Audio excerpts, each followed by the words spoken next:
screens. Okay. Center at the bottom of your screen, there's something called share screen. Just click on that. And it should show you and then you can go into the slideshow mode. That's your first slide, is it, I assume? Is that it? You see the? Yeah, resilience and recovery, achieving Wonderful. transfer.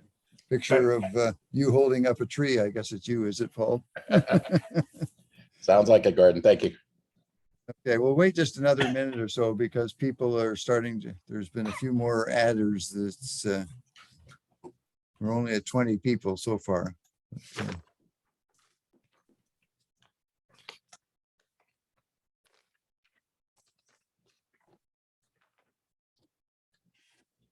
Gordon, it's John Stone here. Yeah. Could you hear me all right this morning? I just realized that I had not put on my headset correctly. We could hear you, at least I could hear you fine, and my hearing is no better, not great. So yes, I could hear you fine this morning when you gave your presentation, and I can hear you I now. hadn't adjusted the microphone properly. No, well, no, it seems fine. Are you planning on circulating the presentations? Well, yeah, I mean, the whole things are being recorded, so they'll be recorded. Other than that, I don't have copies of the presentation, but if you ask the speakers, they can send them to you themselves. I'm not quite sure what the CMOS process is.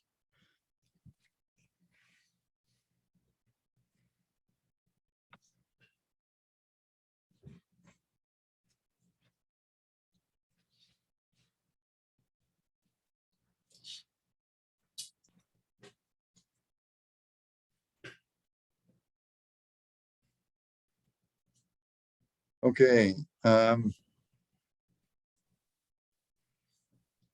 See if Sebastian is able to have actually joined us by now.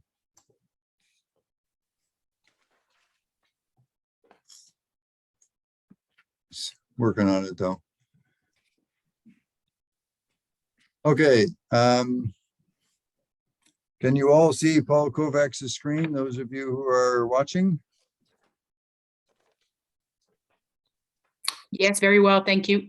Thank you, Camille. Good, thanks, Carolyn. Okay, then I guess we should let you go ahead, Paul, and make your presentation. Recording is started, so this process is all being recorded now. Thank you, Gordon.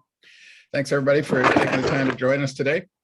I look forward to getting together in person sometime soon. Meeting virtually is very helpful, but not quite the same as meeting in person. So hope to see everybody soon and chat. The presentation I have today, I'm going to talk about resilience and recovery and the idea of targeting not just increasing adaptation, but transformative increase in adaptation. And one of the opportunities that we're starting to find where that can be realized is after a large loss event.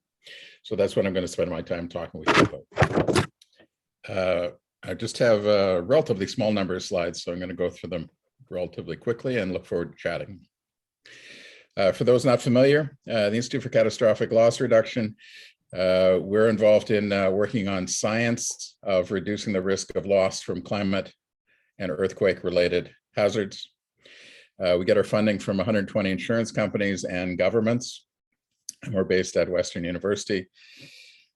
We've got a new mandate for starting this year, where we're moving to focus more on trying to get the implementation of science, in addition to our longstanding role of doing science and doing research.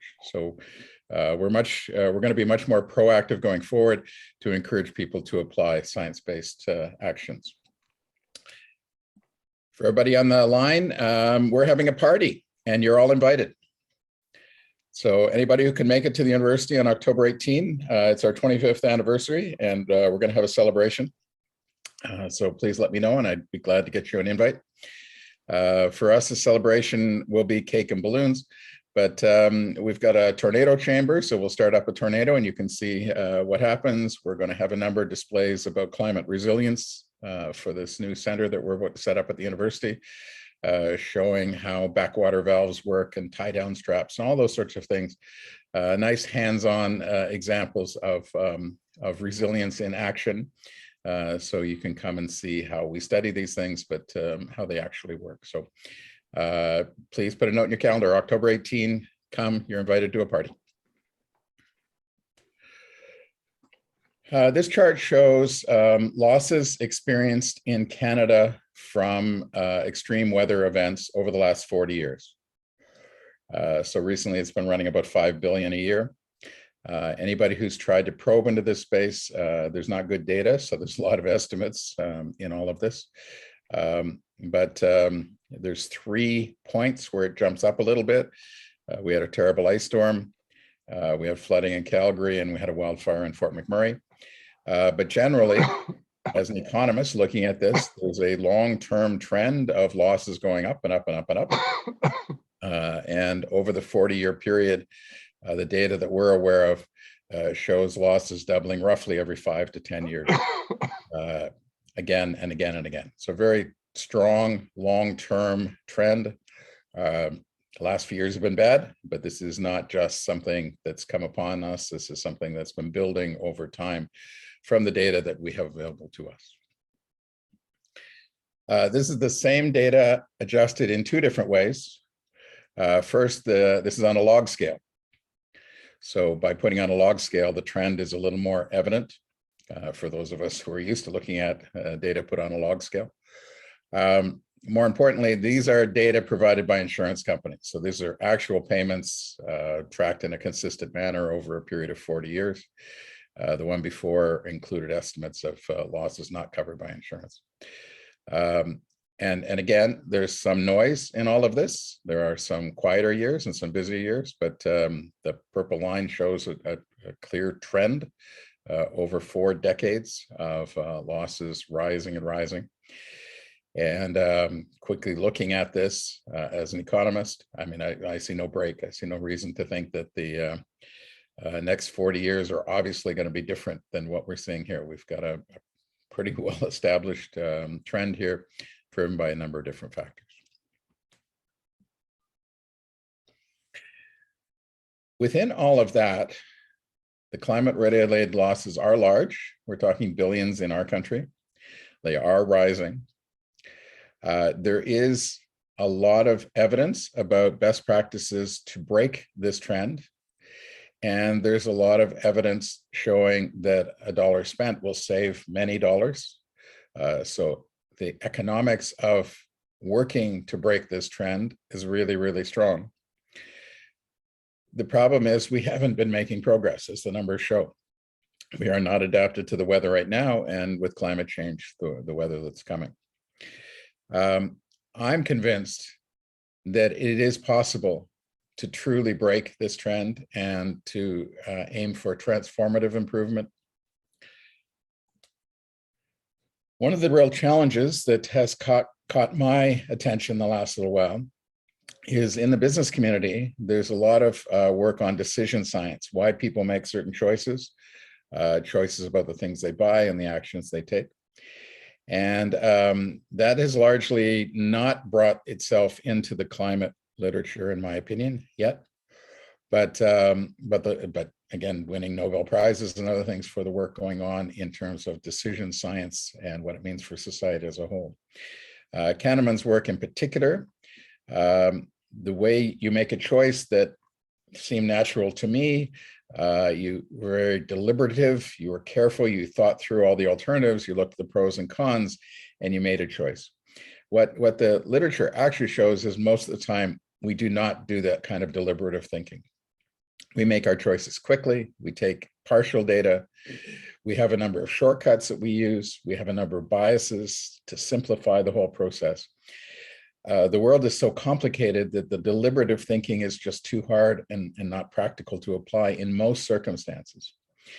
When you take this knowledge and start to apply it to our issues, there's some very interesting implications. I'm particularly taken by some work by Howard Kunrather at the Wharton School. And out of the almost 200 different biases that most individuals use to simplify the lives so we can make decisions.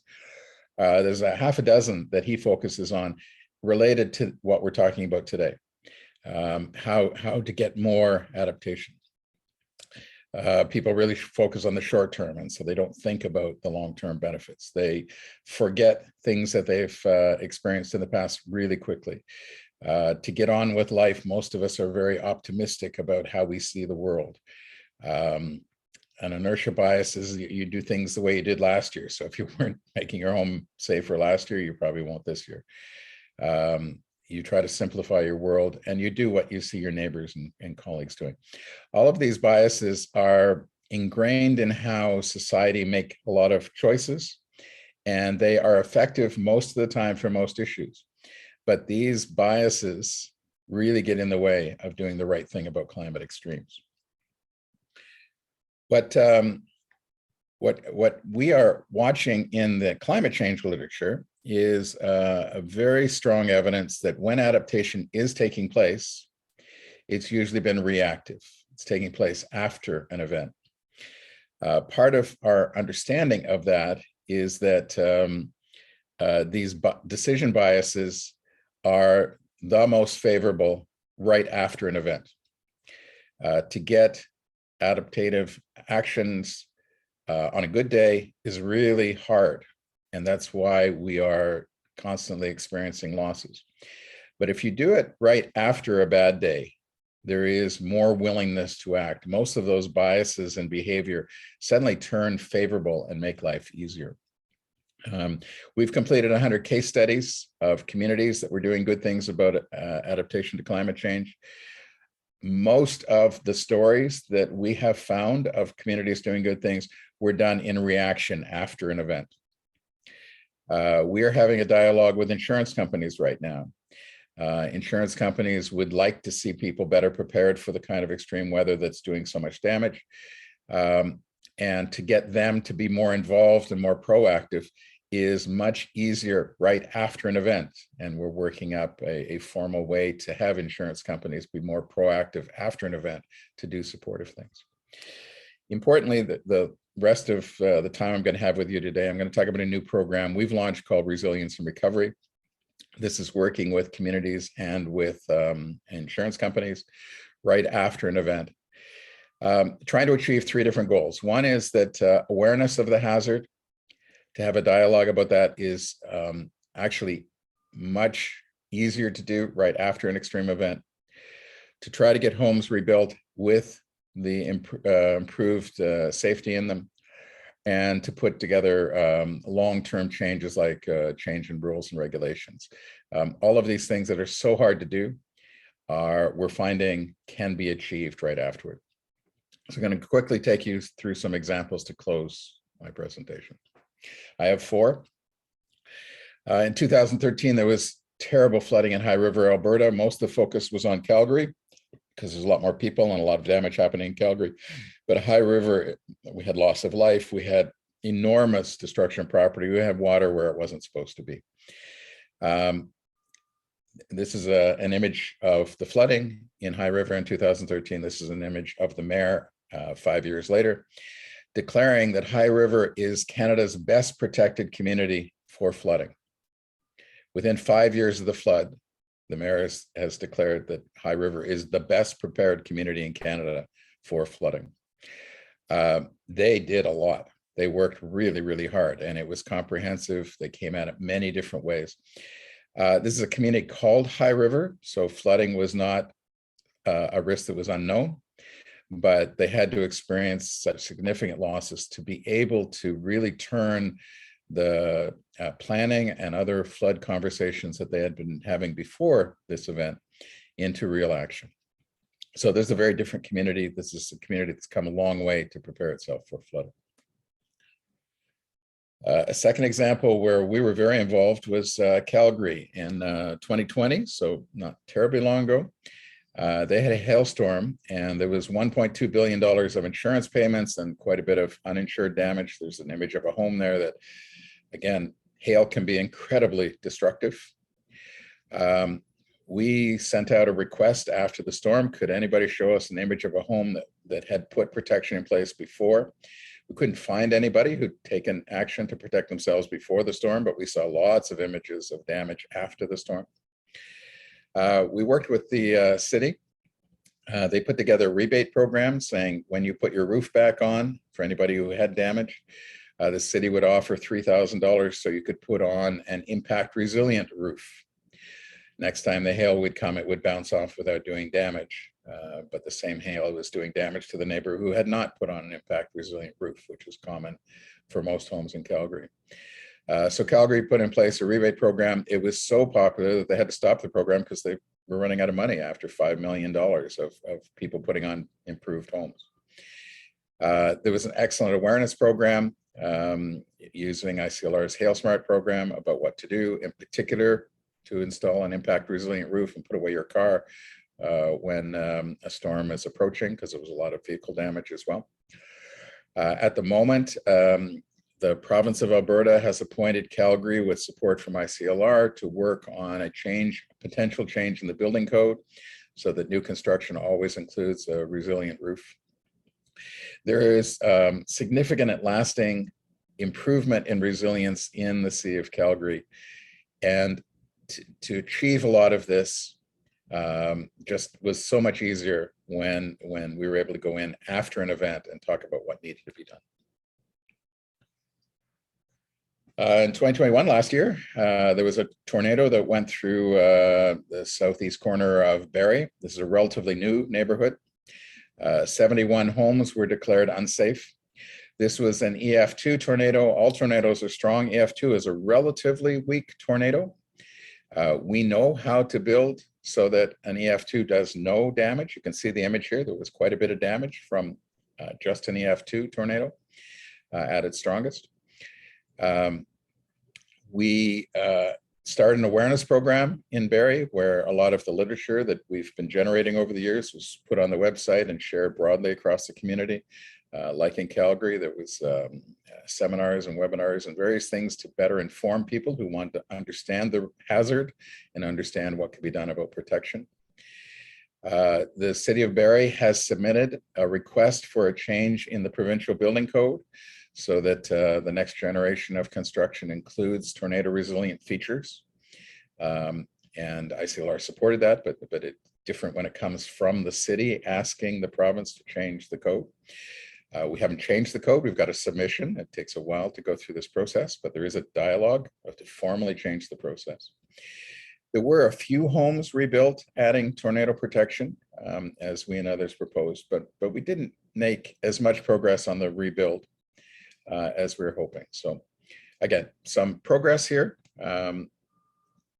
maybe not quite as much as we saw in Calgary and High River. The last one I'm going to touch on is Lytton, British Columbia. Last summer, Lytton burned to the ground. The wildfire that went through the village destroyed everything. We had loss of life. We had remarkable destruction. The community is still absent as people are figuring out how to recover.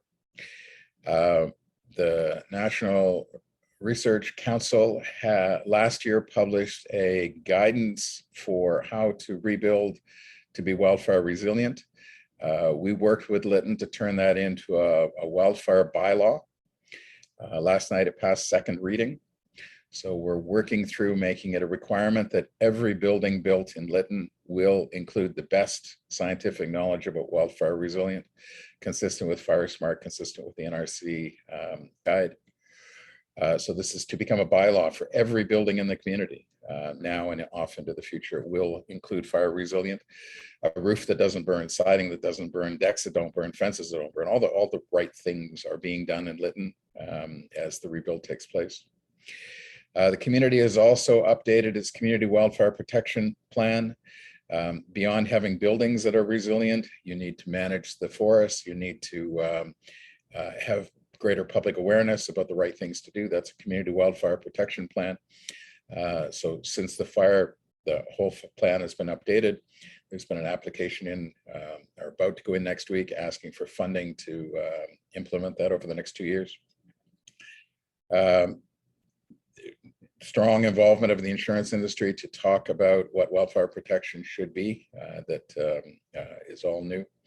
Lytton will become a model for other communities across Canada, that it is possible to, again, get transformative improvement in wildfire resilience consistent with broad national programs like FIRES. So my last slide, sharing that Canada is experiencing significant losses each year from climate-related hazards. That is evidence that we are not adapted to today's climate, and tomorrow's climate is going to bring more extreme events. So we're on a bad trend that could get worse. It is possible to nudge the system or to target transformative improvement. Aiming for transformative improvement, we are seeing examples after extreme events where we're achieving really big change, important change. There is a window. It's relatively short, a year, year and a half, when there is a willingness to have conversations that is really hard to have the rest of the time, but that willingness is there right after a serious event.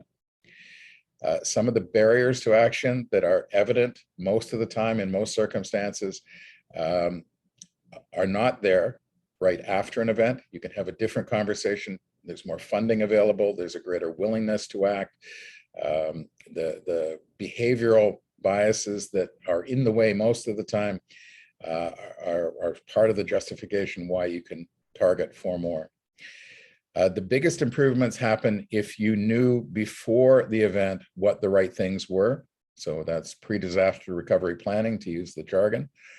And if you have thought about this, then it is possible to move aggressively and quickly. As I close and welcome questions and comments, just a reminder, you're welcome to a party. Please, you're invited to a party October 18 at the Institute for Catastrophic Loss Reduction. It's our 25th anniversary, and we're going to put on a bit of a show about how to protect from climate extremes. Gordon, back to you. Thank you for the opportunity to present. Thank you, Paul. Thank you for a very interesting presentation. And well, I'll be at the party, but let's get the others there too. And we can see how we can use that also to follow on some of the great ideas you talked about in terms of motivating people for action. Maybe if they see a tornado go across the Windy Dome and wipe out a building, that might motivate them compared to having to wait to see the tornado that actually be in Barrie when the tornado hits, which is not a nice thing to happen. Anyway, questions, comments. Did you have a question, John Stone? Your face is on my screen. I don't know. Oh, there's Camille and Sebastian. So we'll start with Camille. Question, please. Go ahead, Camille. Thank you. Can you hear me well? I had to change headphone. Can you hear me? Yes, hear you well. Yes. Okay. Excellent. Hi, Paul. Really exciting talk. As I mentioned earlier today, I'm a faculty at Memorial University in Newfoundland, and I have two questions for you. The first one is, do you have some kind of action package to capitalize on these kind of tipping point in the public perception after a big event? Like, I'm thinking, you know, in Newfoundland, our community are much smaller, but if I had access to kind of a package that I could kind of grab and then right away go to the console, I wonder if that was something you have prepared. And my other question is, in these actions to prepare better the community, because they often come with incentive, do we see an increased gap between the poorer and richer community? Like, is there a better buying by rich community? And then basically, are we just leaving the poorer community behind? I wonder if you have any thoughts on that. Thank you. Great questions, Camille. Our institute's having our 25th anniversary, so we've been doing this for a while. This is a newer area for us, so we don't have all of this documented. We don't have it all ready to go. And what we are finding is that we're early enough that we've had a chance to respond to several different hazards. We've dealt with flooding and wildfire and tornadoes and hail. We haven't had a hurricane yet, which would be a little bit different, and other kinds of hazards that can come, like extreme winter event, perhaps. But we think we know the science, so we could be available to help. The art is getting invited and finding a local partner who can get us in. We are committed. I mean, we do all this free. There's no charges for any of this. We're just academics trying to be there and help. So we're looking for anybody who can get the door open, who has the contacts, who can start the conversation. We're delighted to send a team to help. Each community has been very different in terms of what they want. And so it's helping us learn what's possible and what's not possible to be done. We do know you need to get in very quickly. And if you wait for a year or two, the conversation has changed a lot, and the community has moved on. So our experience is if anybody can make a connection, we'll send people to help and work with you and others to get that conversation going. We would like to document more of this. I've taken some of the FEMA courses, and in Canada, in all of the provinces, it is a requirement of every community to have a response plan. And it is not a requirement in any Canadian community, but it is increasing in the US to have a recovery plan before an event. In Canada, when communities do recovery plans after something has happened. And the American commitment to starting to do recovery plans before the event, you take a community that knows it will experience a large hurricane, so why not work up a plan to recover from that, not just to respond, but to recover from that. And if you commit to recovery planning, I've taken the American courses, it's not hard, but it needs to be a commitment, then doing this kind of action will be much easier.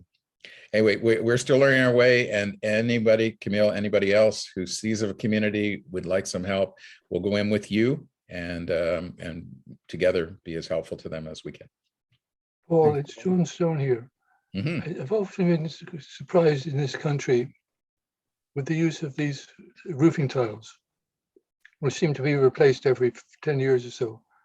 I grew up in a country where there are much more longer lasting tiles or roofing, but we've also shown, and you've shown in your pictures, how vulnerable those are to hail and to fire. And 2 weeks ago, we had this windstorm go through, and it showed that they were vulnerable to that as well. Why do we continue to use such 17th century materials for roofing? Thanks, John.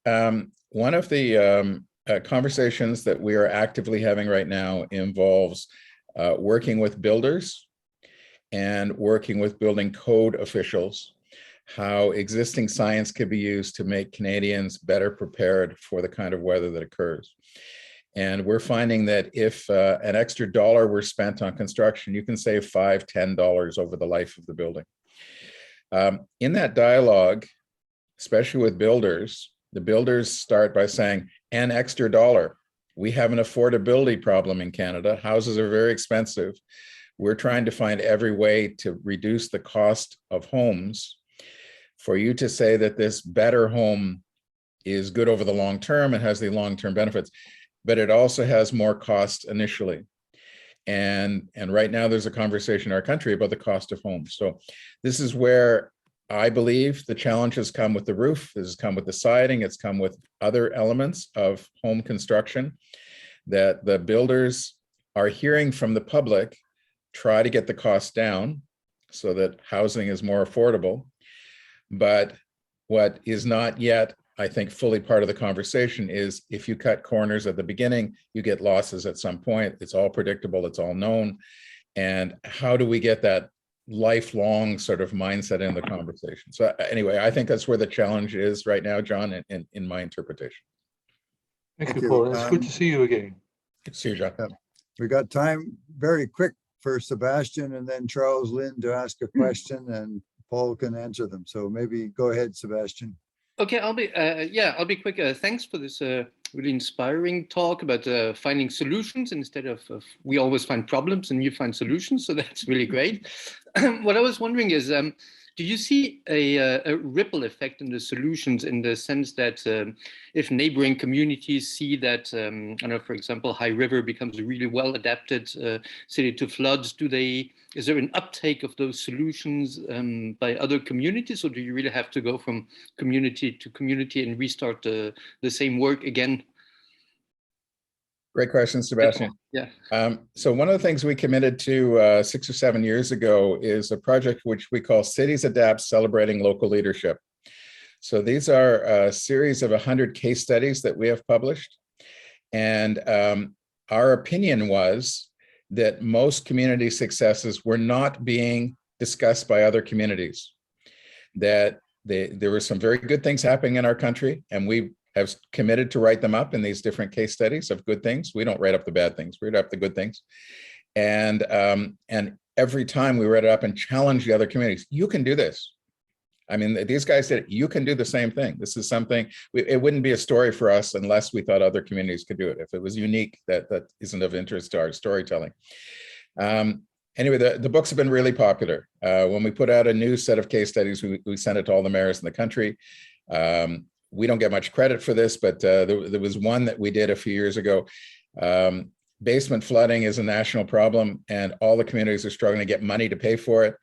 And Kitchener-Waterloo came up with a permeable surface user fee. And we wrote it up as a great example. You need money, charge people who are paving everything over and put a tax on them and all that kind of stuff, right? Anyway, there's communities all over the country that suddenly have a permeable tax. Ottawa put one in, Mississauga. And I don't know where they got them from our book, but I know I sent it to the mayor and to some of the staff. So anyway, I think it's not clear how well communities talk to each other. And for us to step into that space is one of the things we've committed to. And we really tried to tell these stories and help get the stories out. But it's in an imperfect world, sharing the good news out there and getting one community to learn from others. Charles, quick question, Charles. Charles Lynn? Hey, thanks, Paul, for a very nice presentation. I'm glad you brought up Kahneman's work. We don't always make decisions based on facts and figures. Can you say a bit more about what ICLR is doing on this front, behavioral economic psychology of making decisions? So we've got a special project for next year where we're bringing in Howard Kunrather, Lucy Jones. There's a variety of people, mainly in the US, who've been in this space for years and trying to take this business conversation, public policy conversation, and bring it to the climate conversation. And so anybody who's interested, and we're going to hold, I think, 7 or 8 workshops next year because we've got some funding for all of this. This is a fairly big and newer commitment from the Institute to try to get behind this decision science and behavioral economics work. And how does it apply to adaptation? How does it apply to climate risk? How can we stop saying the problem is politicians don't care, or the public are uninformed, or the cost is too high? It's a much deeper, richer set of barriers to action. And so we've got a team who are going to spend all of next year holding some workshops, talking this through a little bit to try to help us get deeper into understanding how to work with these behavioral issues. And part of the early ones, we think we can flip some of the barriers so that they actually are turned to help us. And this broad idea, if you go in right after an event, a lot of these barriers flip around and they aren't barriers now. You've got people who are really anxious to do something, whereas they're fighting to not do something other times. Anyway, Charles, it is a big project for us next year, and open to everybody that we're going to put a lot of time into this one as a push for the Institute next year. Thank you. Thank you, Paul. And well, thanks, Charles and Sebastian and John, for asking questions. That's good. I think we need to move on. Sebastian's smiling and he knows he's the next speaker. So we're going to continue with our program. The next speaker is Sebastian Weisenberger, who will talk about flood emergency response and preparedness in New Brunswick. And we'll pass it on to Sebastian, who can now look, he's sharing his screen. Good. Okay, and you can hear me too? Yes. Good. Great. Sorry for the internet problems earlier on, and for Paul to jump in. So I hope it's fixed now and I'm not going to disappear halfway through my talk, but then you'll have to figure out the ending. if it happens. So I want to talk about a project we led a few years ago, about the flood emergency response and preparedness in New Brunswick, and specifically in the Lower St. John area, which was led by the University of Moncton, and I'm at TÉLUQ University, but I went down there, and was financed in parts by the ICLR and in parts by MIOPAR. And we did the project with Omer Chouinard from Moncton and Mélanie Mador, who was our student who did actually most of the interviews. Oops, ding dong. Okay. Voilà, so that was that. And so in case you're not familiar with the study site, the St. John River runs through Quebec and New Brunswick. The drainage basin also includes some parts of Maine. It's the largest river in New Brunswick, the total distance of 673 kilometers. And there are three big cities, Edmundston, Fredericton, and St. John, that are located next to it. I'm not sure you can see my mouse actually when I move it, but anyways. In our study area, it's the lower estuary, so that includes Fredericton and St. John, the capital and another large city. This area has frequently experienced floods. Parts of them are river floods, which have been recorded since at least 1696 and occur regularly. There's also floods that come from the Bay of Fundy during gales or northeastern storms, and sometimes those two happen at the same time, as happened in our case. So it's definitely a flood-prone area intrinsically. So the flood of 2018 was particularly severe because there was a coincidence of several factors. One was high snowfall during the winter, and the other one was a precocious onset of spring with unseasonably high temperatures, which caused all that snow to melt over a fairly short time. And then there was also high tides in the Bay of Fundy, which blocked the water outlet and caused reflux. And so the water from the snow melts stayed for over a week. I think it was almost 10 days in that area. And so that was a flooding that lasted for a very long time. And in that sense, it was fairly exceptional for that reason, but not the fact itself that there was a flood. Floods happen pretty frequently, and actually even the next year in 2019 there was a new flood that was also quite damaging. The 2018 flood was particularly damaging. Over 12,000 homes were damaged, 1,500 people were displaced, 40 roads were closed, including the Canadian highway. Some communities were completely isolated so that the Canadian Coast Guard had to come and evacuate them. Very high costs for the region, about 80 million. And that comes with a string of events, including the storms of, well, there was 2001, but in 2010, the big storm, Hurricane Irene in 2011, Arthur in 2013, the ice storm in the Acadian Peninsula and other parts in New Brunswick in 2017. Then there was Dorian in 2019. So there's been an accumulation of extreme weather events in New Brunswick, which makes it hard to argue that the impacts of climate change are not already visible, although it's of course difficult to relate specifically those events to climate change. So our projects, we did some interviews with stakeholders, and we just wanted to know how governance and crisis response unfolded during the events. And we were interested in three different timescales. One was during the event, the emergency measures organization, one after the event, so the whole recovery phase after the floods, and then thinking further ahead, how resilience was to be built in the long term, considering the impacts of climate change and the maybe regular occurrence of such floods. So we had several people we could interview, mainly with the city of St. John, the city of Fredericton, so two fairly large cities, a few people from regional service commissions, and the Canadian Coast Guard and the Red Cross, which were very much involved in the whole episode. So the results of those interviews were that during the event, the crisis response was actually judged by most participants to be very efficient, that actually comes in the next slide. Yeah, let's go straight to this one. So most people use the incident command system, which is a standardized platform that all municipal employees, federal employees, the Army, the Coast Guard, and even NGOs like the Red Cross use, and that allows them to be really efficient in terms of crisis. Another point, another aspect that was singled out was the cooperation inside the province and between the provinces. So inside the province, like one regional service commission dispatched personnel to another regional service commission that needed someone. There were two crisis management experts that were flown in from Calgary that helped to set up all that. And the Coast Guard had people from all the eastern provinces helping out. So there's a lot of solidarity.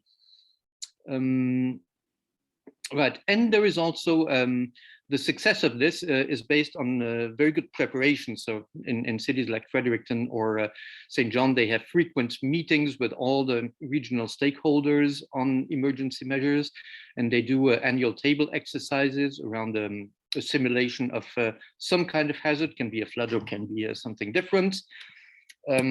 Yeah, which something that is not the same in small municipalities, which are not included in this study, but we have other studies on small municipalities where all these adaptation capacities are not really present.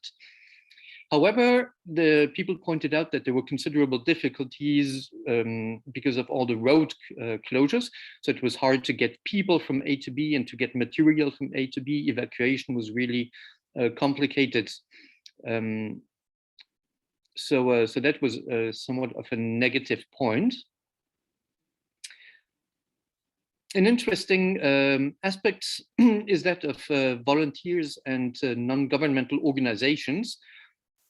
For example, in Fredericton, all the shelters are actually run by the Salvation Army, who is in charge of all that, 100 beds, and they have to prepare 300 to 400 meals 3 times a day.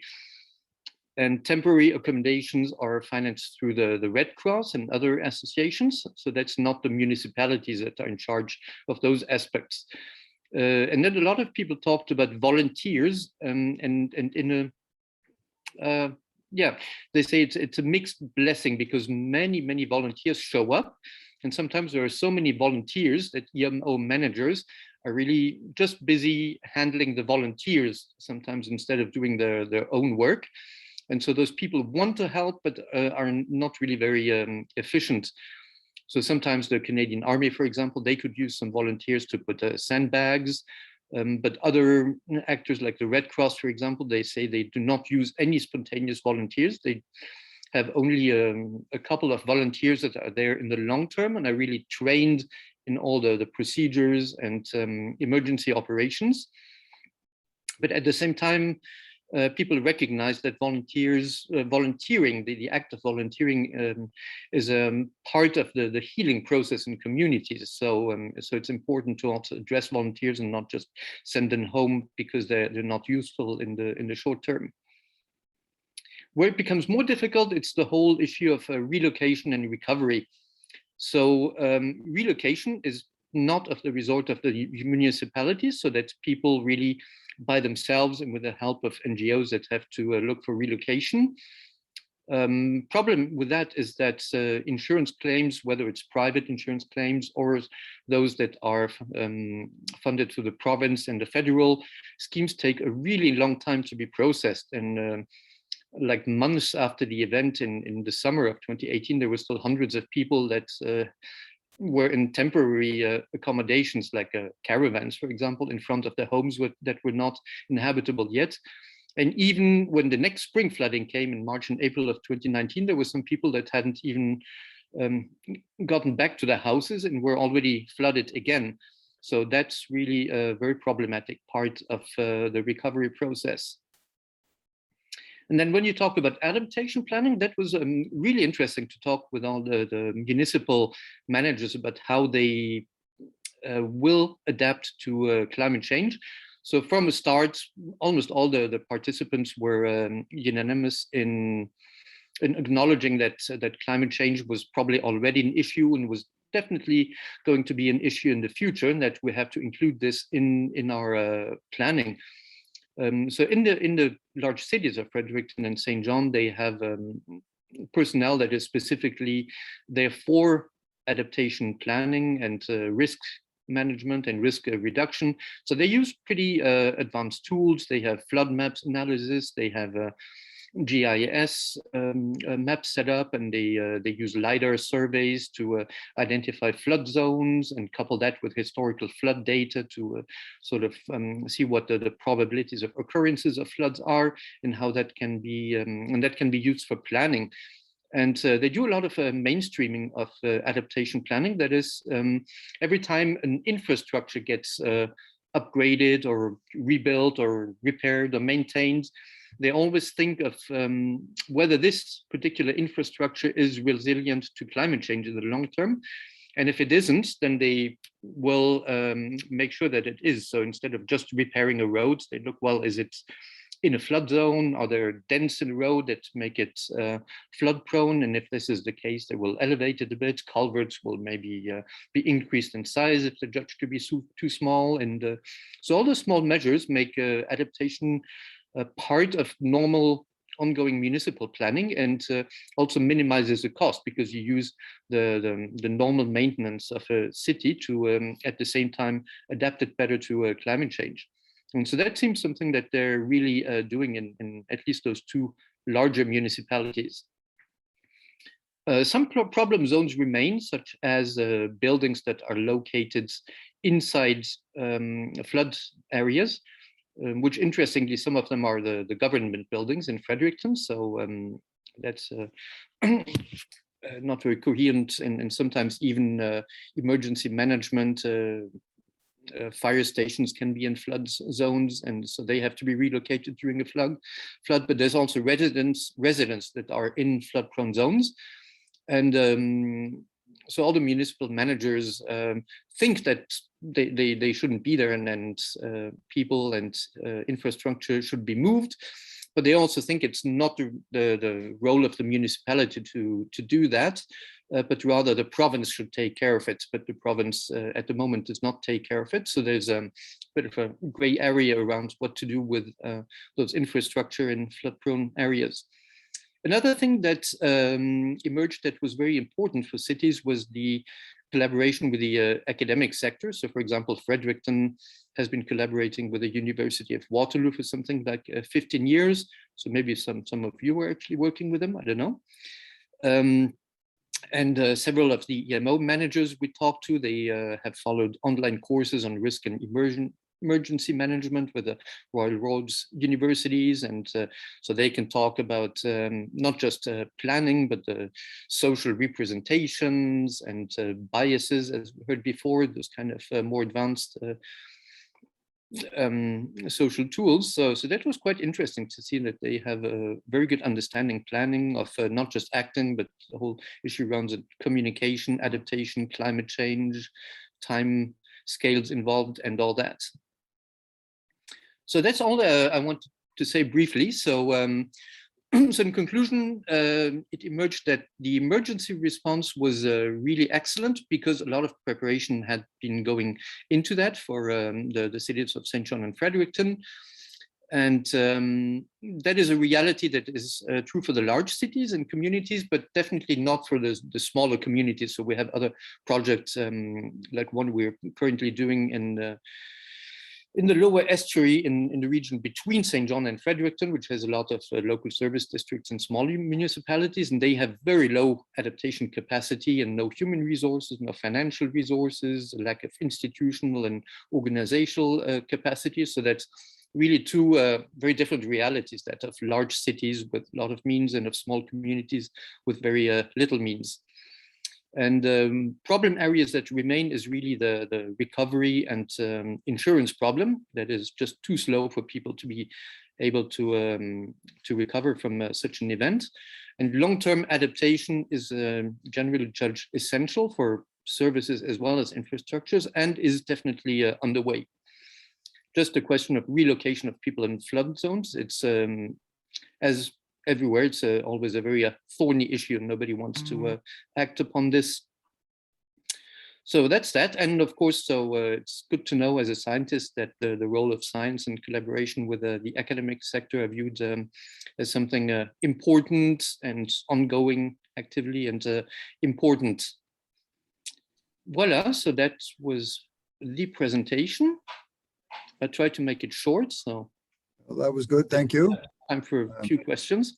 Yeah, time for a question or two. Any questions, please? Put your hands up or do as the previous guys did. Just jump Sebastian in. gave the example.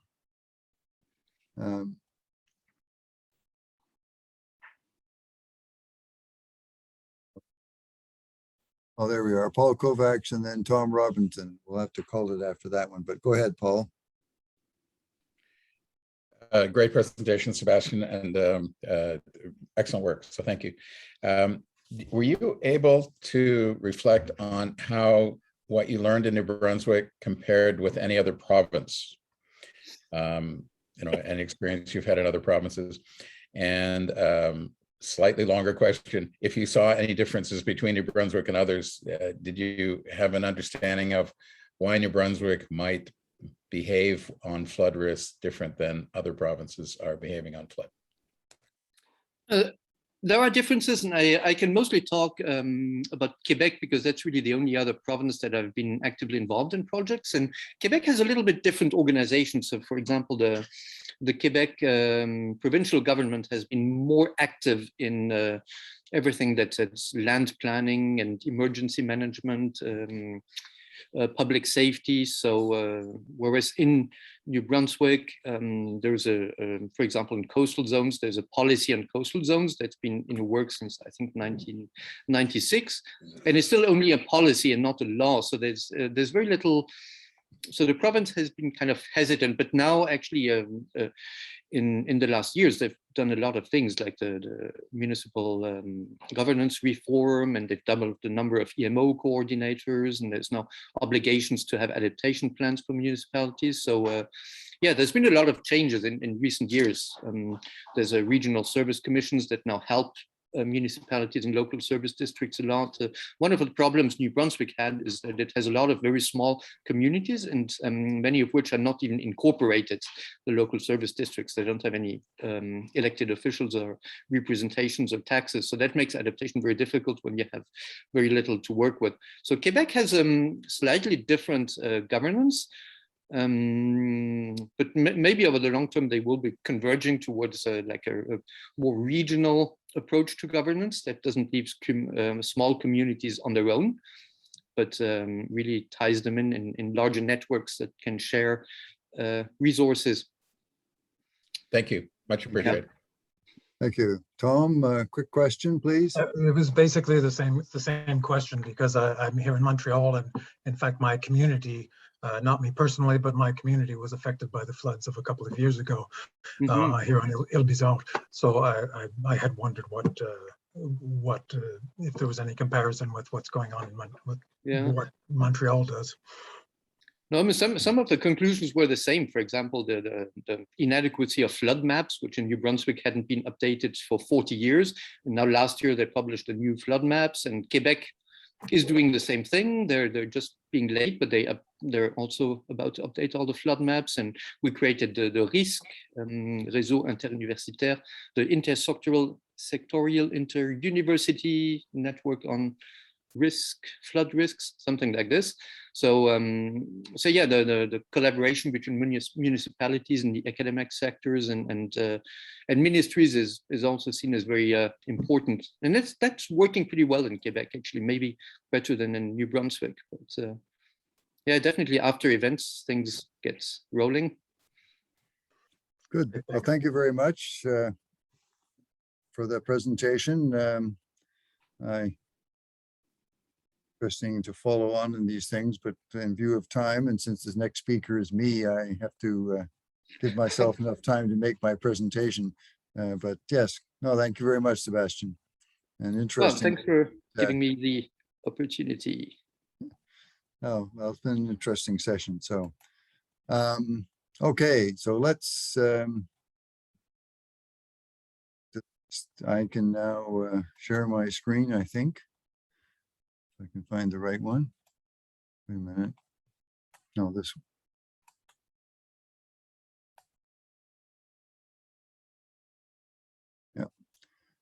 Yeah. Okay.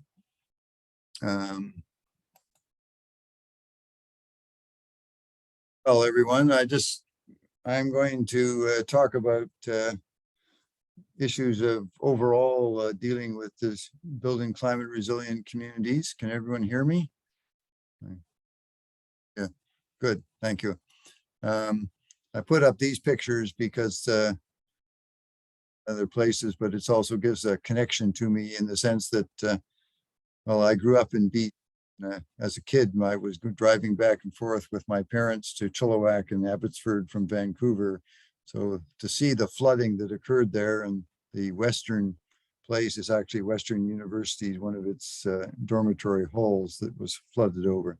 Anyway, what I'm talking about is building climate resilient communities in a general kind of context of what we've done, a project, and that's described on this page. If I can get project, which we created and funded by the Social Science Humanities Research Council, was not to do original research, but to do a knowledge synthesis grant study. I talked about this at the conference last year, so I'm not going to spend a lot of time on it. How can communities across Canada proactively advance climate resilience to effectively reduce the risk of climate impacts, loss, and damage? And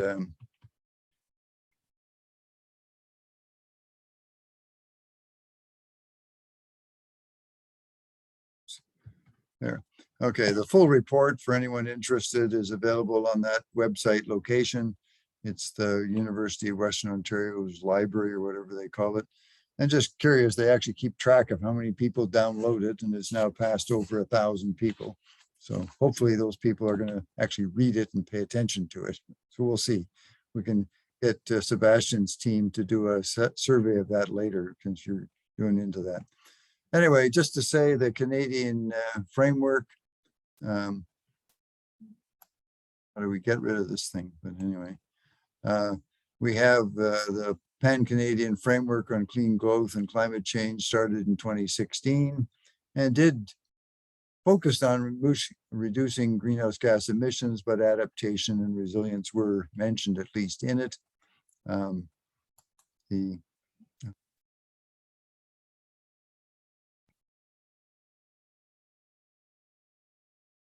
Healthy Environment and Healthy Economy Plan came in 2020. There is also internationally the Global Commission on Adaptation, which is leading actions on this, and Canada is playing some role in it. And the federal budget in 2021 had a recovery plan for things. And if you were listening earlier in the session, this morning, Scott Vaughan was talking about the study they did, which was done sort of in parallel timing with us. This is the team we had.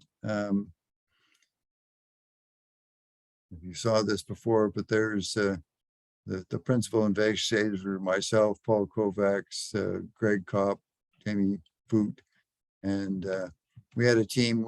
We chose to focus on these topic areas of the heat environment for Canadian communities, with Jamie Voot leading that one, the construction codes on disaster risk reduction for severe wind, hail, wildfire, and urban flooding, which Greg Kopp was the lead on, and the Northern Tornadoes project has originated out of that.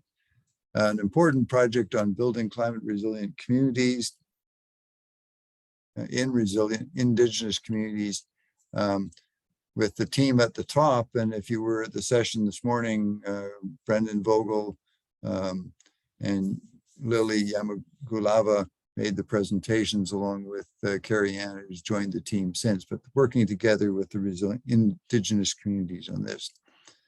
An important area which I found for in terms of activating action, we hope, is the issue of climate change impacts on human health. And we had four medical doctors and 2 people who study this from a more non-medical science point of view. That was an important area. Paul Kovacs and leading on economics and adaptation, barriers to adaptation, and how cities adapt. You're looking at the wildfire example. And One of the things, just to very quickly, I'm just going to go very quickly through some of the conclusions of this. The occurrence of heat waves is one that really is important, and the effects on physical and mental health is one that's been witnessed directly and remotely. And we've seen this with the heat waves coming up, the presentation earlier today, what's been happening in British Columbia. And we're having more severe weather events. The Northern Tornadoes Project has been mapping that there are many more tornadoes than we've actually seen officially, because it maps those that are occurring. And we've recently, ICLR with Western University has created the Northern Hail Project. And these together will be brought together in a severe weather climate lab as we move ahead. Importantly is the analysis of infrastructure, the characteristics, that's already been talked about by Paul and others, just to say that we can do that. Adaptation costs and benefits, also here, the economics show it's valued. We just have to show this in a way that can do it. And what we found, as was already said by Paul, communities in Canada have prepared high-level adaptation plans, but largely speaking, these are implemented in response to rather than in advance of and preventing disasters. So the climate communities, I mentioned the Indigenous communities, we've already done that, and there's a paper just been published in a journal that came out only in the last week.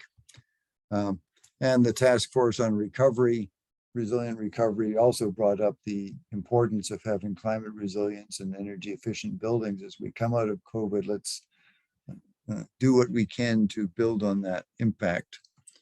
And I wanted to move ahead and say, well, what's happening since the project was finished in the spring of 21.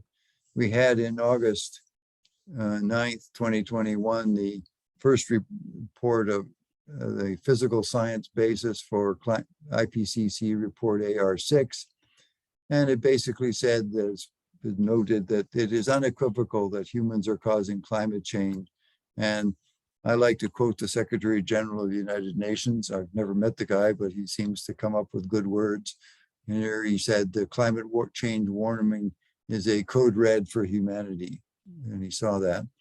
And one of the things that's important, and this comes back to the discussion we've already had in this session, and this morning's session is, as the Secretary General said, if I had to select one sentence to describe the state of the world, I would say we're in a world in which the global challenges are more and more integrated and the responses are more and more fragmented. And this is not reversed as a recipe for disaster. So we have to figure out the ways of bringing together. So if we're doing work to reduce emissions, we also want to be building resilience in that process and not having these things. So that integration is essential. The IPCC report on impacts, adaptation, vulnerability came out in February, March this year. The North American chapter, which Linda Mort was one of the 3 lead authors on, and I've just put a few of their summary statements in here from that chapter. We are seeing more frequent and higher severity climate hazards with cascading socioeconomic and ecological impacts across North America. And within the text, they did talk about Canada in that context, and that the social economic vulnerabilities have amplified since then, intensified since then. And one of the things that I found interesting was this statement that they made, which was that the resistance to climate change science persists in the public domain in North America, particularly in the US. And they said that with high confidence. There are still a lot of climate change deniers in various fields who are saying this. And this was particularly, well, despite the scientific consensus, that intended risks to society are really impacting. So published in the Physics of Canada magazine on fake science and how it is influencing. And I was thinking things that improved more than that this article seems to imply. So what are we looking about in terms of adaptation and climate change in North America? the adaptation is increasing, but it's gradual, incremental, and concentrated on planning rather than transformational and equitable policies. The multiple hazards are going to intensify. We need to deal with that across North America. Wildfires, severe human effects, natural systems. And one of the issues, which if you're going to stay around for the third part of this program, I'm going to be talking about food science. But anyway, the climate change poses a risk to North American food production and future food, nutritional security. It's also projected to have high health risks. So the adaptation without borders, as I've already mentioned, is taking place. And one of the things that is seen to be important by the IPCC is the idea of integrated early warning systems, and that the expert community, we've got the tools, we just need the funding and directions to make it happen. So with an adaptation strategy, we've got this, and this is the idea. I'm just going to skip over that one. I've already talked about it. The important thing is the part that's missing on my screen is the word action. We're going to have, again, by sometime in early 20, well, oops. What's going on?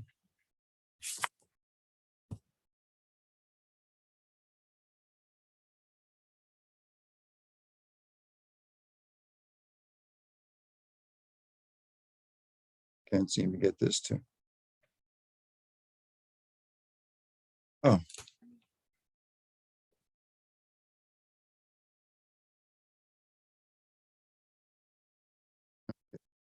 Finally got there. The development of the National Adaptation Strategy is that it is projected to come out before the end of 2022. So that's the end of this year. And I think the important thing is that we build upon these advisory tables that have been set up on health and well-being, resilient natural and built infrastructure, thriving in natural environments, strong and resilient economy, and disaster resilience and security. And I think as the science community, we want to be ones to feed into this.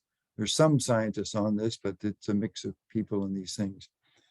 And the important thing is to not only have a strategy, but to actually have an action plan that takes that strategy and moves to action, and had the federal government and the provinces and other levels of government can move ahead on that. So with that, I'll just share one slide ad for a different topic in case you haven't heard of it yet, is that as we say, climate change challenges need to bring together the transdisciplinary and community expertise to address the climate challenges, push the climate agenda, and accelerate integrated climate action. And for that, we've created a Canadian Association of Professionals in Climate Change. Anyone besides me ever heard of it yet? It's only just been created, and we will be moving this ahead. The team includes, well, among others, Adam Finneck from University of Prince Edward Island, but Dan Scott at Waterloo, and Alain Bourque at Uranos, and others. We've got a team across the country putting this together. And the idea is to enhance the interdisciplinary nature, influence, and professionalism, scientific excellence, and overall value of the climate profession, but bring together economists as well as engineers with the others in a more integrated way. And I'm the chair of the board of this association. That's why you're getting this advertisement. So we'll soon be seeing some more public actions on this thing. So with that, I'll just move on to my final slide, which is what I usually show to people. We build on, why do we do science? Well, we build on science. This is Einstein's statue in the US Academy of Science. It would benefit our children and grandchildren. There's my daughter, her husband, and 3 of my grandchildren. And interestingly, the comment that I think Sebastian was making, and Paul Kovacs also, this granddaughter over here is actually studying, doing her master's degree in cognitive science. So how do people interpret numbers? And now I want to get her doing her PhD on how do people interpret disaster information. It's got cognitive science study. So with that, let's say that we don't want to just stand in front of a tsunami reading a proclamation or a strategy. We want action. And with that, I'll conclude saying I thank you for the actions you're doing now and those you'll do in the future, and we'll stop there. And if I can stop sharing, if I can figure out how to do all this stuff. Okay, so Tom Robinson has put up his hand.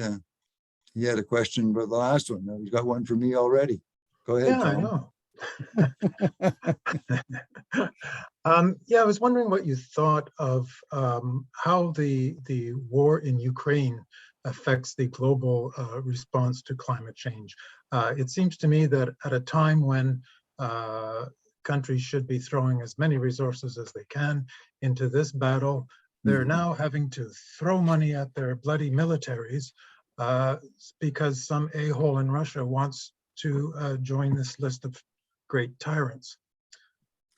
Yeah, no, I think this is an unfortunate situation that we're in. That there was beginning, I thought, finally, after years, I've been involved in this climate change issue since the 80s, well, at a policy level and science level. But anyway, and you get distraction from this. And of course, with a lot of this debate on oil and gas and how they're cutting things off and doing this, it's really a difficult situation. And whereas we would hope that by now governments would hold meetings on really addressing the climate issue, they're, as I guess is appropriate in a political sense, distracted to deal with this terrible situation by the a-hole, as you called him, from Moscow. No, it's an unfortunate. Okay, did Sebastian, do you have another question, or is that, I probably should be moving on, but no, we'll get Sebastian's question then. Okay, yeah, maybe two quick questions. One is great idea with the Association of Climate Change Professionals, or what the exact name was. There comes to mind another a small survey we did, which I think I talked about in the same venue last year, that where we found through a survey that municipal managers tend to read very, very little scientific literature. That was like in the low percent range of people who admitted to reading scientific literature. So how does that urgency and the detailed view of climate change really get conveyed to those people? And is there a role for this association of professionals to do outreach? And if so, how? And the other part is about action. So for now, climate adaptation is mainly the role of provinces, really, and actually really more of municipalities and communities more than anything. So do you think that Canada as a whole should play a larger role in making municipalities and communities move? And how would the federal level go about doing this in your view? Well, I think the federal government should play a more role in terms of various issues, because, well, as that Adaptation Without Borders organization, which is based in Sweden, or Sweden, I forget which one, anyway, or Copenhagen, anyway, is, you get rivers, for example, on the prairies. I remember a decade or more ago being at some meeting on the prairies, in which we were talking about the flooding of the rivers coming across from Alberta into Saskatchewan into Manitoba, and also from the US in. And three governments that were there, the three provinces, basically said, well, we don't give it, we'll deal with it in our province. And I asked the questions, well, what happens about the water flowing across the borders? Well, that's their problem. We don't care. It was as blatant as that. And I think this is a long-term problem, but I think if we had some federal leadership on this, and going back to the first part of your question, I think it's important that the science community, through the Canadian Association of Professionals, but also CMOS and other such organizations, and that we as individual scientists, I mean, just ask if we could have how many people in this who's listening to this presentation have given talks to high school groups, church groups, Rotary clubs, business groups in the last 6 months? Well, I have. I give several of them. Anyone, if they ask me, I do it. And if they don't ask me, I sometimes meet them and ask them, why not? Why didn't they ask me? Because I think it's important that the science community get out and communicate. This is, and what we also learn, I don't know if you're aware, I used to be an assistant deputy minister. And one quick anecdote, when I first got asked to take the job and finally accepted it back in early 1994, I was a UBC professor until then. I was asked to brief, I was briefing some minister, it wasn't my minister of environment, but some minister at some meeting. And when the minister left, the other ADMs around the table said, Gordon, how in the hell did you learn to brief a minister so effectively, so quickly? You're brand new in the job. And I said, well, don't tell the minister, but when I was at UBC, they had a scientist in the schools program. And I volunteered for it, and I gave 5, 6, a dozen lectures per year to kids in grade 4, 5, and 6, and also 10, 11, 12. And I found it really fascinating to, first of all, see their reaction, but to learn to communicate it in a way that eventually a minister could understand. But in this case, I was thinking, you learn to explain things in a way people can do it by. So I just encouraging the science community to get out and talking.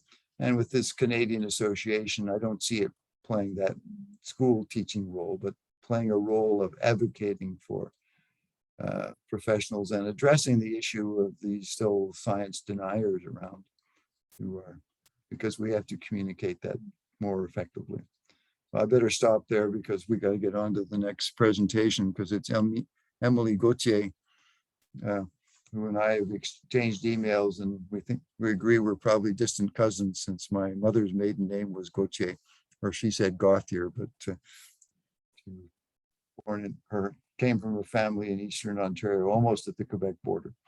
So anyway, I think we'll stop there. There's no other question. Thank you all. And we'll go on to the next presentation, which is Emily Gauthier, who will talk about the designing the vulnerability indicator for climate change impacts in coastal communities in Senegal and Benin. So yes, thank you very much, Gordon. there you are. I get to see you. Nice I'll to turn meet off you. my camera now, my video, but you go ahead. It's over to you. Thank you. Perfect. I'm going to try share my screen. So can you see my presentation? Yes, that looks good. Oh, this is co-authored with Sebastian. Yeah. Good. Okay, perfect. So hi everyone. So my name is Emily Gauthier and I'm a student of the Atmospheric Science Program at UQAM. Bonjour tout le monde, mon nom est Émilie Gauthier et je suis étudiante en sciences de l'atmosphère. Today I'm going to present you my research project on designing a vulnerability indicator for climate change impacts in coastal communities in Senegal and Benin. So this project is supervised by Professor Sebastian Weissenberger of the TÉLUQ University. And I'd like to say a quick thanks to Toto, Lacoste Bédard, Kane, and Shrina for the field work and their participation to the project. So before going on with the data, I'd like to present you the principal region of interest of the study, which is the Saloum Delta in Senegal. So this region is mapped between the Sine and Saloum rivers and count 200 islands and more than 13,000 villages. So in this region, local populations are really close to their lands and use mostly natural resources for their subsistence. So fishing and agriculture are the two main means of subsistence, but unfortunately, these activities are strongly impacted by climate change and environmental hazards. So a decrease of rainfall leading to a major drought, the sea level rise, which causes land salinization, and a decrease in fishery resources are some of the problematics that affect the region. So in this context, this project aims to understand better the vulnerability in these coastal regions by creating a unique vulnerability indicator for each community indicator that will take in account not only the impacts of climate change, but also socio-economic aspects at a local level. So we hear a lot these days about the concept of vulnerability, mostly in the context of climate change. So vulnerability is defined as the combination of physical impacts of climate change, and local socio-economic factors. So it can be separated into three main components. So first you have the exposure, which is the nature and degree of exposition to climate change. So for example, the changes in temperature or the number of extreme meteorological events. Secondly, there's a sensitivity, which is the response of a system to change. And these two variables combine to form the potential impact that leads to vulnerability. The third component is the adaptive capacity at the top. So it's the potential of a system to adapt to climate change and then act as a reducer of vulnerability. So sensitivity and adaptive capacity are obtained by the analysis of socioeconomic factors, as we are going to discuss in the next slide. So to gain these socioeconomic information, questionnaires were distributed to heads of households in the village concerned by the study. So these forms include more than 40 questions and provide a portrait of the socioeconomic reality of households, covering topics such as age, level of education, and nature of income. So from the answer to the questionnaires are drawn 10 variables, so 3 for the sensitivity to climate change and 7 for the adaptive capacity. So for Senegal, the field analysis took place in 2014 and was conducted by Lacoste-Bédard and Kane. It began the answers of 73 respondents from 5 concerned villages, which are Diogan, Passoul, Djirnda, Filir, and Fayako, as you can see on the map. In Benin, the field analysis was conducted by Fréjus Toto in 2013, who obtained the answers of 80 respondents from 2 cities in Benin, Grand-Popo and Ouida. So my first contribution to this project was to look for exposition information that was not available in the forms. So I choose to work with error 5 analysis that provides the 2 variables of exposition, which are changes in temperature and changes in precipitation. So as you probably know, climate analysis are data set that combines past observations and models to analyze climate variables. So the advantage of that method is the very good spatial resolution with a grid of 0.1 degree for latitude and longitude, which is pretty useful in this case since the villages in Senegal are located very close to each other. So you can see on the graph the results for annual temperature for the 5 villages of Senegal. What we can see is that the temperature has continuously rise from the years 1950 to today, which is consistent with data on climate change and IPCC results. So the magnitude of change are very similar for locations in Benin. Therefore, temperature will not be a variable having a major impact on the differences in vulnerability between the 2 countries. The second climatic variable analyzed is the change in precipitation. So similarly, error 5 was used to generate annual precipitation from 1950 to the present. The figure on the left is the results for Senegal and the one on the right for Benin. So by observing the graph of Senegal, we notice a clear decrease in the amounts of precipitation for all the villages of the study. Indeed, since the 1970s, Senegal has been facing a serious period of drought. The worst year was 1983, as you can see on the time series. So this drought had major impacts on ecosystems and agriculture, pushing many Senegalese to turn to fishing. So when we compare the current quantities with those of the past, we therefore notice a clear decrease, which is not the case for the results of Benin. In Benin, despite a high variability in the annual quantities, with some years having a lot of precipitation and other much less, when we look at the median between the past and the present, the difference is very minimal for Benin. So this disparity in the results will have a significant impact on the vulnerability index, since Senegal is much more exposed to changes in precipitation than Benin.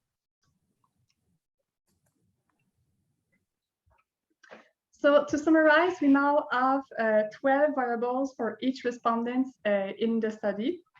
So since each variable is expressed on a different scale, we need to normalize them so that we can compare them more easily.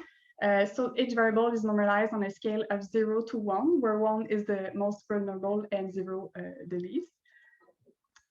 So the two formulas on the side of the screen are used for this manipulation. So the first is applied when the vulnerability increases following the value of the indicator.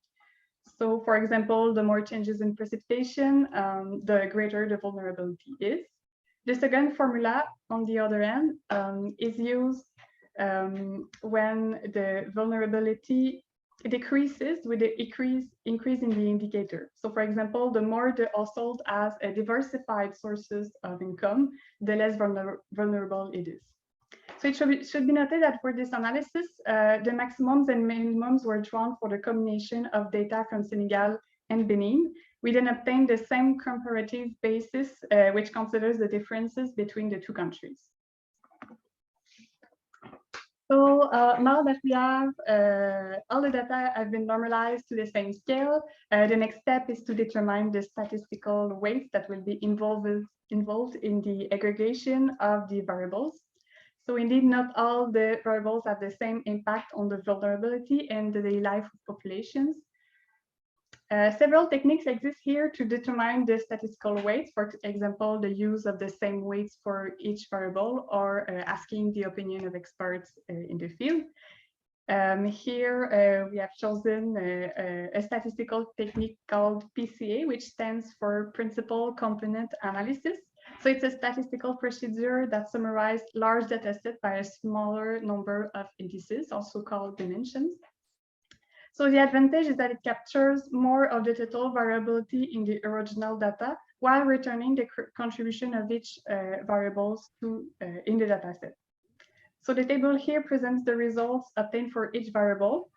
We can see that the age of the respondent has a significant weight in the data set, since it also influenced the experience in fishing activities. And change in precipitation also have an important weight. So now that we have the statistical weight for all the variables, we can determine the final vulnerability index. So a single composite index is calculated for each respondent by adding the product of the digitized result with their corresponding weights. So once the index is calculated for each person, the overall index per village can be obtained by averaging the indexes of the people who live in the village. You can see the results in the table. What we notice at first sight is that all the villages of Senegal have a greater vulnerability than those of Benin. Diogan is the town with the highest result and Ouida the lowest. So as we have the scores for each variable, we can just push the investigation further by looking at the causes of these differences. So to answer this question, the results have been aggregated by country to highlight the variables that present the greatest differences. So the biggest gap is in precipitation changes, with Senegal scoring 0.79 and Benin 0.066. So these results are consistent with what we have seen with meteorological data, where Senegal is facing a major drought and Benin having little variation in rainfall. So the second gap is in income diversification, with Senegal scoring 0.78 and Benin 0.15. So this result is explained by the fact that most Senegalese have fishing as their only source of income, while many Beninese will also practice agriculture, farming, or traditional craftsmanship as an additional source of income. So this also explains why the time spent fishing is much more higher for the Senegalese than for the Beninese. So to summarize, this study has shown that composite indicator is a useful tool to understand vulnerability, with field studies and climate analysis being excellent method to gain data at a local scale. As we've seen, to understand vulnerability, there is a need to consider physical impacts of climate change, but also socioeconomic factors. And the composite indicator makes it possible to reflect this reality by aggregating both climatic and socioeconomic variables.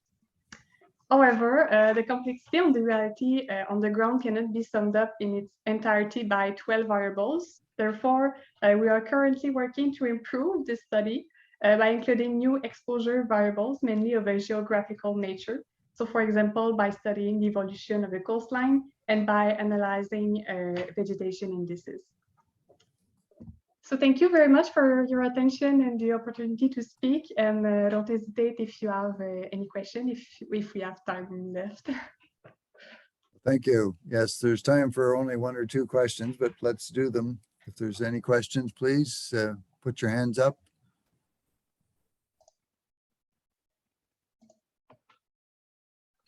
I could just comment while people are thinking of their questions that I had a graduate student, Idu Ajabade, who did her PhD on looking at female vulnerability in the flooding of the Lagos slum areas and found very major differences between the impacts of flooding events on women versus men in very poor areas, and also more so than in the community thing. Anyway, she's now a professor at Portland State University and it's still spewing out papers like she did as a grad student. So Paul Kovacs has a question, so I'll get Paul's question since I was just yakking as usual. Thanks, Emily. Emily, really interesting. I just wonder your experience working in a country like Senegal. What was it like to do research in a place so far away with very different culture, whatever? What was the experience like? It was really new to me. I didn't have the chance to go to Senegal.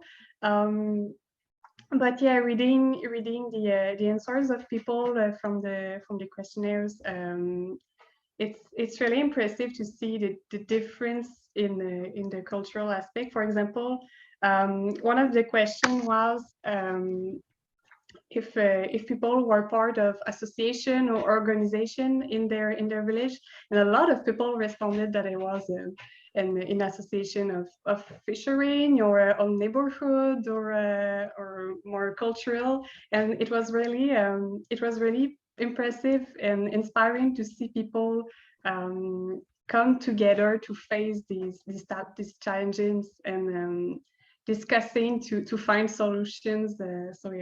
So yeah, it was great to learn about that. Thank you. Thank you for your question.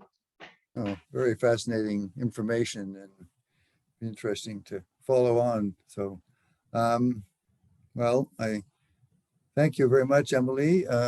We'll go on to the final presentation. I should comment for those who are still watching and listening is that this morning, if you were in part 1, Armel Castellan was not able to make a presentation, but Sarah Hoffman, who works in the same lab as he does with Environment and Climate Change Canada, will actually, we've scheduled her to give a talk in the next part 3 session. So there'll be 3 speakers in part 3 rather than just 2.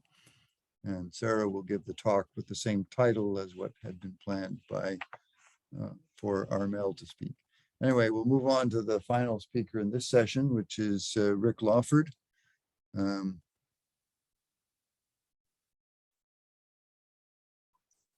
Yes, I think as far as I know, in response to the question, there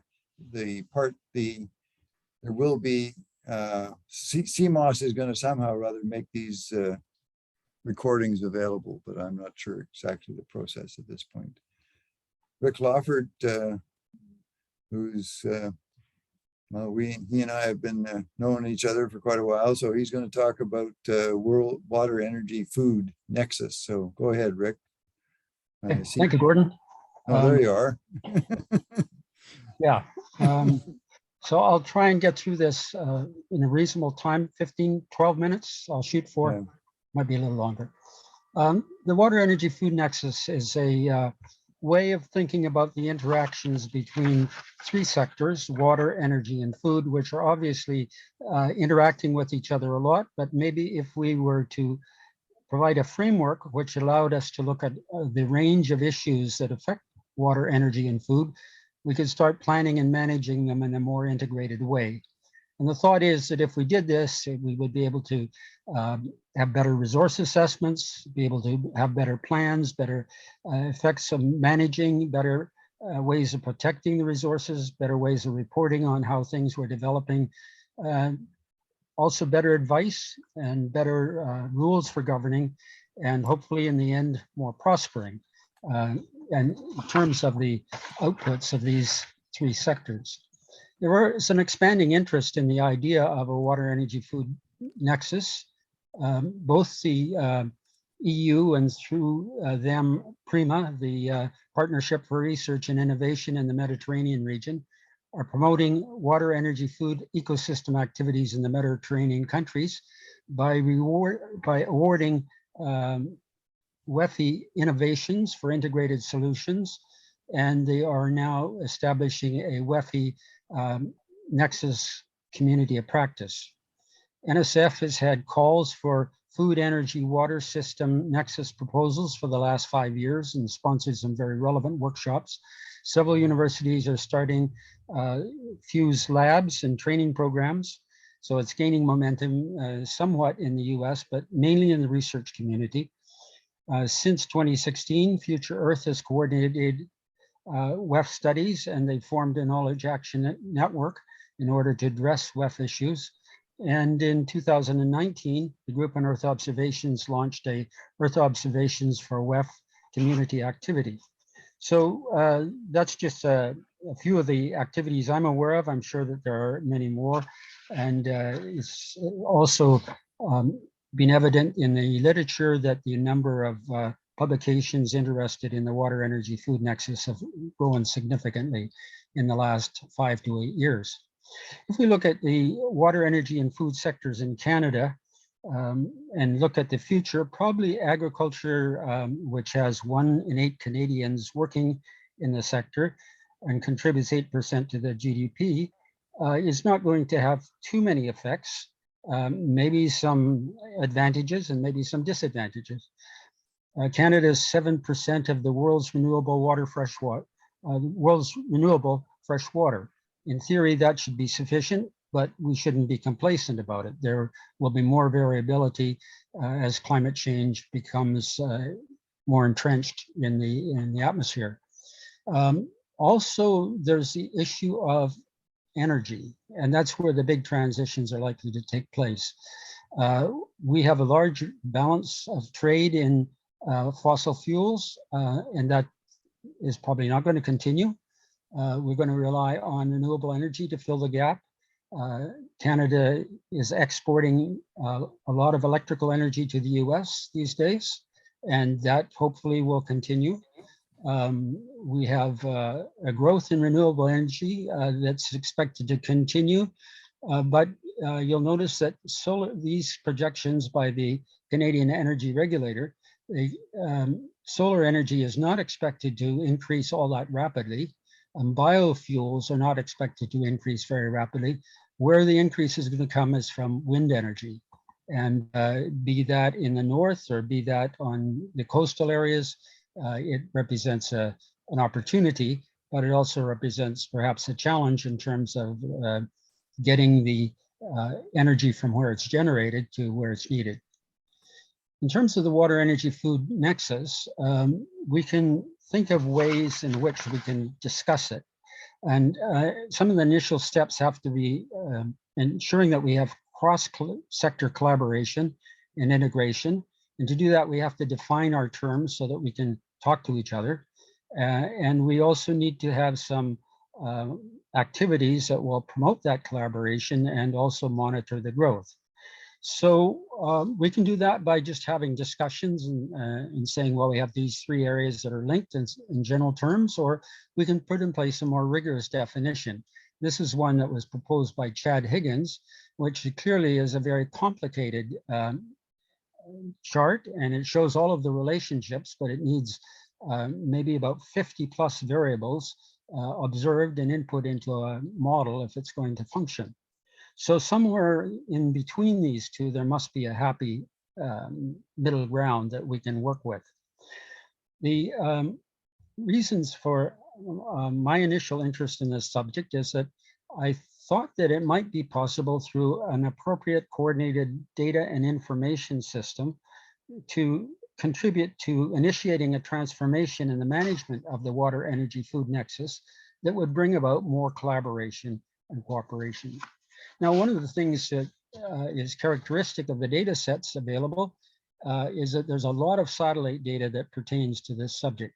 Some of the water-related topics include precipitation, groundwater, chlorophyll A, other things are observed. And these data are available from NASA, from European Space Agency, from other space agencies around the world. And they can be applied. The precipitation data, for example, is one that clearly involves food, clearly affects energy. So these are not just water variables, they're variables for more than one sector, more than one discipline. And the question is, how can we bring these together? Groundwater is important. It's tracked where there has been depletion, for example, in northern India due to a lot of over-pumping for irrigation purposes and food production.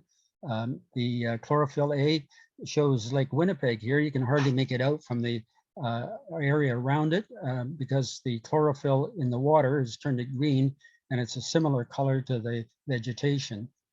If we look at food-related measurements, we have soil moisture, which is a water measurement as well, obviously, but it's important for crop growth. We have the NDVI, which provides us with information. Something happened here, which is important for measuring the vigor of crops, and evapotranspiration, which we can measure from looking at changes in land surface temperatures and derive a evapotranspiration value. If we look at some energy related measurements, again, they're connected with food. In the case of biofuel, this shows the corn that's being planted back in 2020 in the Corn Belt in the US. We're also having available to us data on water levels in reservoirs. The SWAT mission, which is going to be launched in the very near future, will give us a lot more data and higher resolution data for all of the water reservoirs, which include lakes, and also those reservoirs that feed hydropower dams and hydropower production. If we look at the photovoltaic needs, they need shortwave radiation, and it's available on a regular basis, but we do have problems with photovoltaics because the potential is not that high in the Arctic, and we need some pretty large batteries to get us through the winter when it's dark.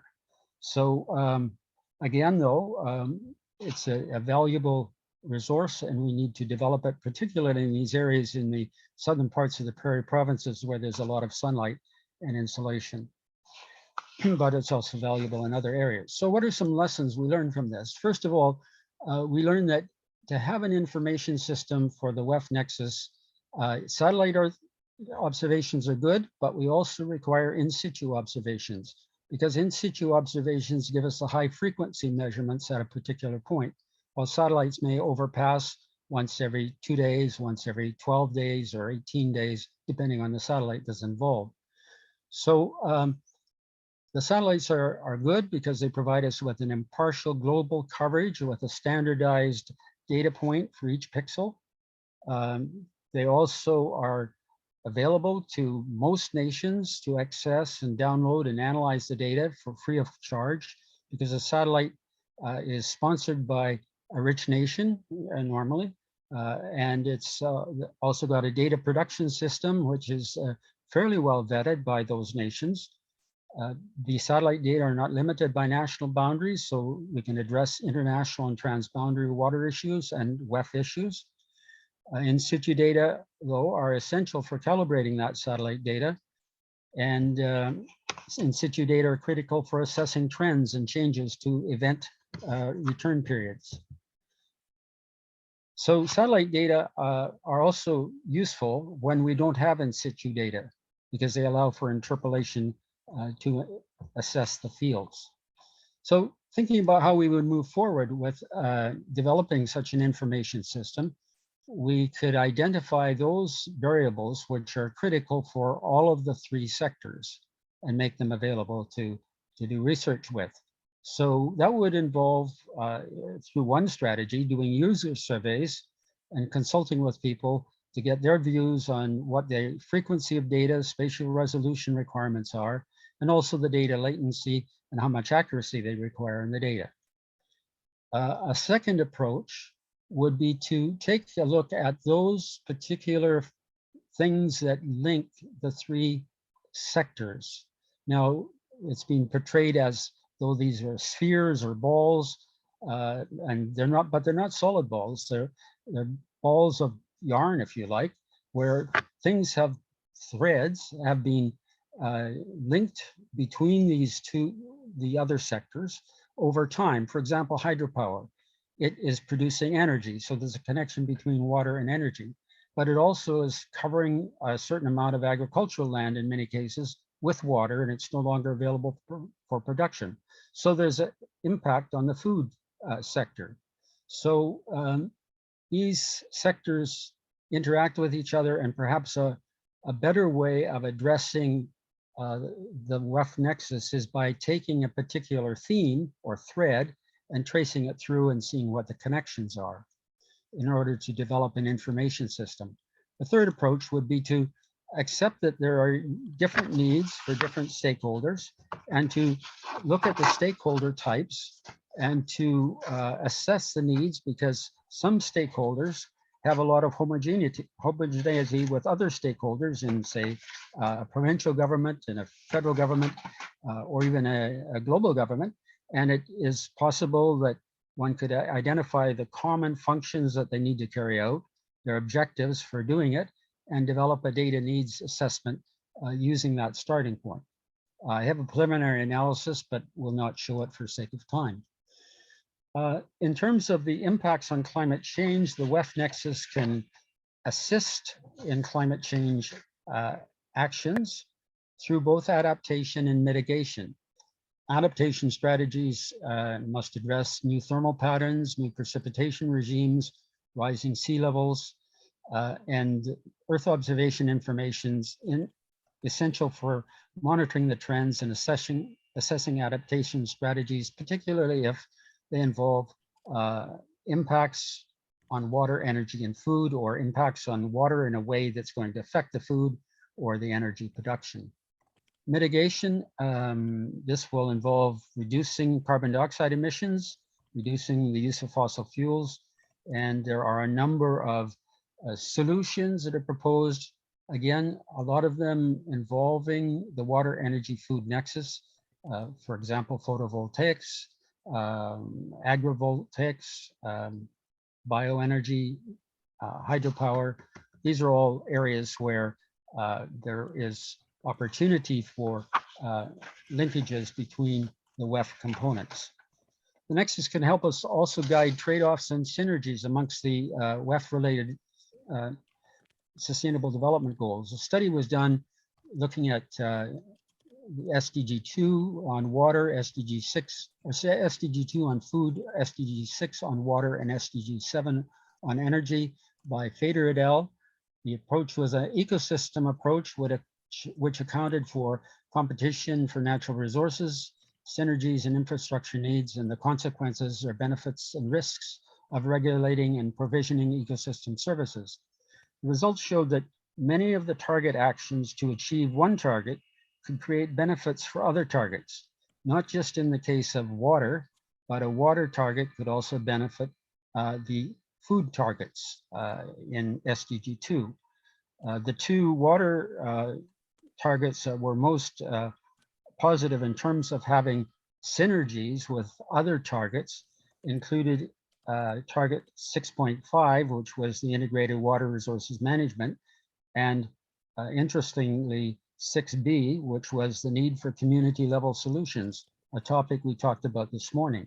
So if there are WEF solutions that can be developed and applied at the community level, there's a benefit for achieving a number of goals and targets within those goals for food, for energy, and for some of the other SDGs as well. So WEF approach has benefits in that area too. There are several things that we need to do to strengthen our ability to address the WEF nexus. Land surface models, for example, are missing dynamic vegetation on scales that will replicate ecosystems and managed agricultural fields. An improvement in that area could be very, very beneficial. Perhaps a virtual twinning farm or a virtual twinning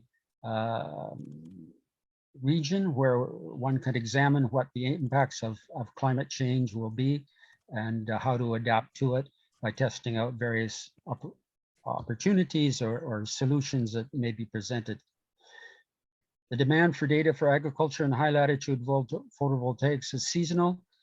So we need to look at getting data together that will match the requirements in terms of when we need observations and also the frequency of the observations that we need.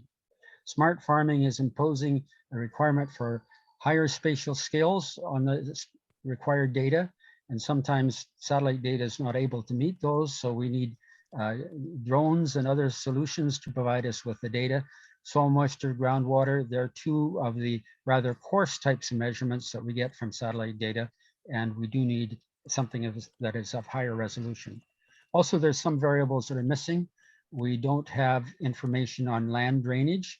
We don't have information on comprehensive water use for a particular community or region. We don't have diffuse photosynthetically active radiation, among others, and those data sets would help in understanding and implementing the WEF. In conclusion, with proper integrated planning and management of the WEF resources, we can provide benefits for society in terms of efficiency, profitability, better infrastructure designs, ecosystem protection, and more effective and coherent policies in areas like climate change and also the Sustainable Development Goals, perhaps DRR as well. Both in situ and satellite observations provide critical information for managing the WEF nexus, although the frequency and spatial scales of satellite data are not always optimal. So in situ data must continue to be supported because it's very much needed. And finally, an integrated approach to water, energy, and food holds the promise of helping society achieve the specific SDG targets and building for resiliency in view of greater climate change impacts. Thank you.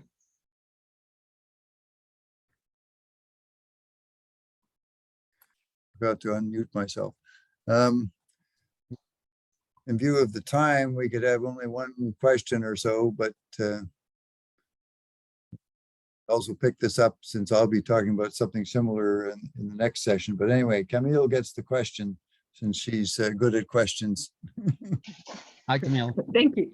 Hi, thank you for this talk. As I was listening to you, I actually some of my work is at the global scale on the river system. And I worked on this hydro atlas, and I'll post the link, which has brought the reporter story of data, lots of what you mentioned already, but all of that at the watershed scale and sub-watershed scale. And as you were speaking, I kind of realized that maybe you weren't really thinking about using the watershed as a scale to look about the food, energy, and water nexus. So I'm kind of interested in, what do you think is the best unit of analysis when we're looking across these three different systems? Because geographically, they can all have very different ramification. So I'm kind of curious if one was to explore these trade-offs, what do you think would be the best scale to look at, and what would be the unit used for that? Yeah, thank you. That's a good question. In the case of the water aspects of the WEF, it's pretty logical to look at the watershed scale because water moves and it's moving in a particular direction within the watershed, and you can model that with good accuracy.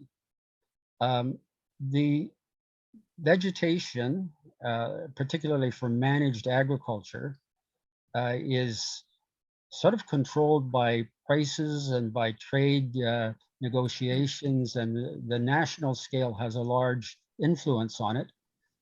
So it makes sense to look at it within a context that keeps the policies homogeneous, and that's more at a national scale.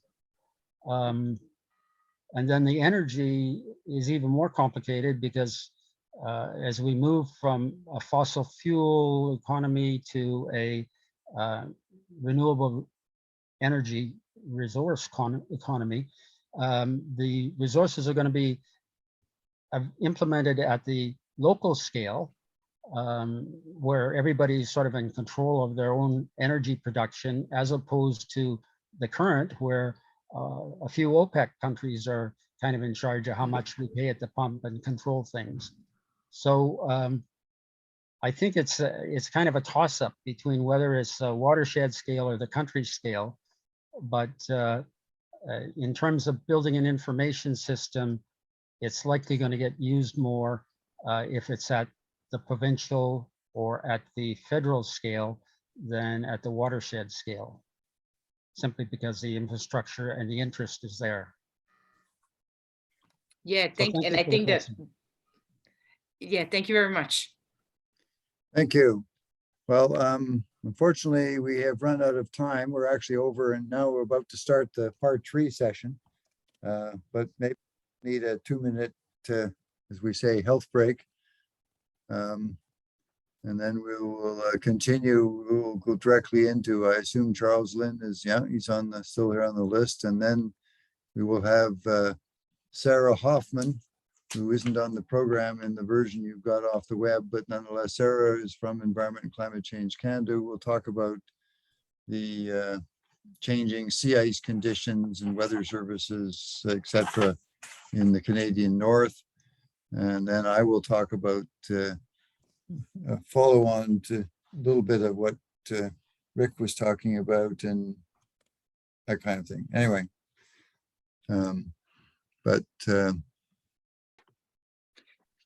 Sorry, Gordon, I just wondered, do we need to jump on another link or do we stay in this same session? well, my uninformed opinion is we can just stay here. Okay, sounds good. Thank you. I always find these things get complicated but so far I've been using the same code to get on each time. So I Okay, assume perfect. if you disappear and you can get back on again or just leave it on,